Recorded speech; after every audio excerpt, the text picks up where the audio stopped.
Wes, man, thank you for giving me some of your time. Absolutely love the film. You know, Great. you coming into these, you're like, okay, we're jumping into the Planet of the Apes franchise. We're doing some more. What's not to like? Yeah, I saw it. I was like, oh, we're back, baby. We're so back. So can you firstly talk cool. about what your thought was, your approach was to even getting to revitalize this franchise after so many years? Yeah, we wanted to tell a story with a young character this time, right? A character who is naive and innocent about the world around him, and so that we could kind of discover the world with him and what had happened, what had changed, and just opened up all these really cool possibilities as he was kind of influenced by all the characters that kind of came into his life as we see him coming of age, you know, in this movie. By the end of the movie, he's a different character than when he starts, right? Absolutely. And so it gives us this kind of epic adventure that is kind of new for the Apes movies, you know. It's a bit of a road movie this time, you know.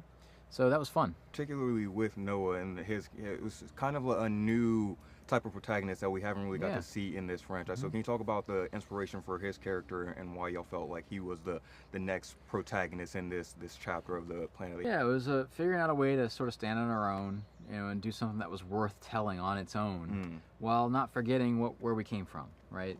So that meant a lot of bringing things from those previous trilogy forward into our movie, and also bringing things from the '68 movie into our movie. So we're kind of a bridge between those two worlds.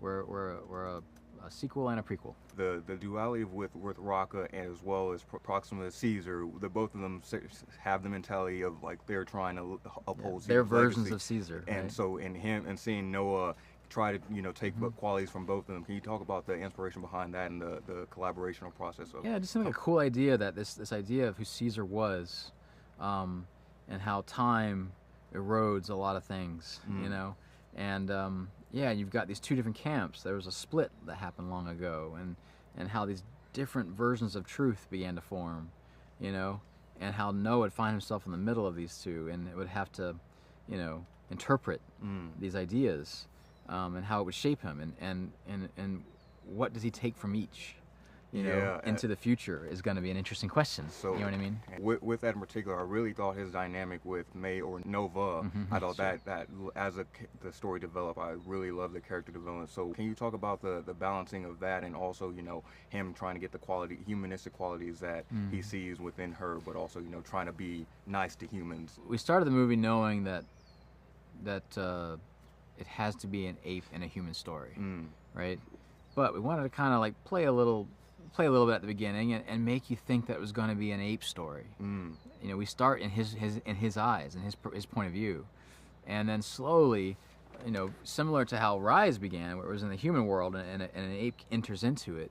You know, we went the opposite, where we start with an ape world and a human enters into it. And so by the time they get to the end of the movie, it's really a story about an ape named Noah and a human named May. And that relationship that forms between these two characters is going to be vital and crucial moving forward, you know, as they learn things about each other and change each other, and for better and worse. You know what I mean? I mean, so it's a lot to do there. Yeah, as the story progressed, and I was like, oh, do I love May? Do I like? That's right. Like, yeah, these movies have always been interesting in that they explore kind of gray areas of humanity, right?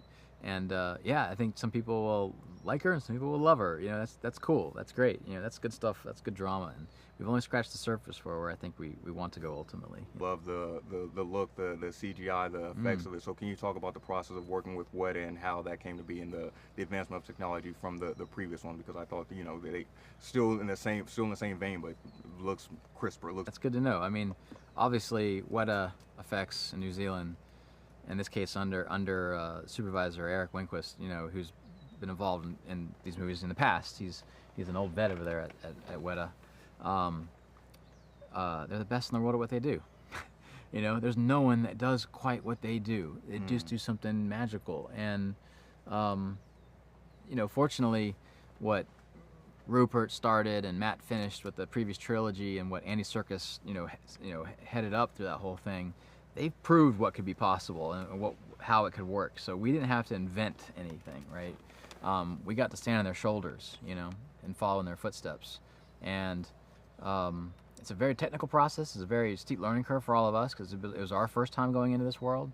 But you know, like I said, I'm with the best people in the world that can make this stuff work, you know. So and they did it, I think. Working with the cast themselves and filming that on set and bringing the best out of these characters across the board, and what that process was like, especially with the mocap versus previous projects you've done where you had to work with actors. Yeah, it's a very technical process, right? I have to shoot the movie once with the actors and then shoot the movie again without the actors.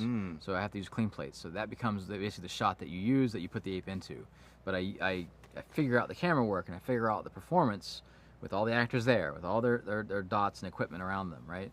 For the actors, it's just about, they go into ape school for 6 weeks, they learn how to kind of be an ape, it becomes second nature to them, and then it's just about them performing.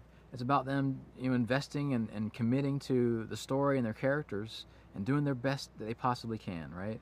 Making those choices. And then there's all that technology around that captures all that stuff. And then that gets translated months and months and months later at Weta into their ape versions of themselves, right? So it's a weird process to some degree, but ultimately we're just reaching for that truth, that honesty, and a performance that you believe in.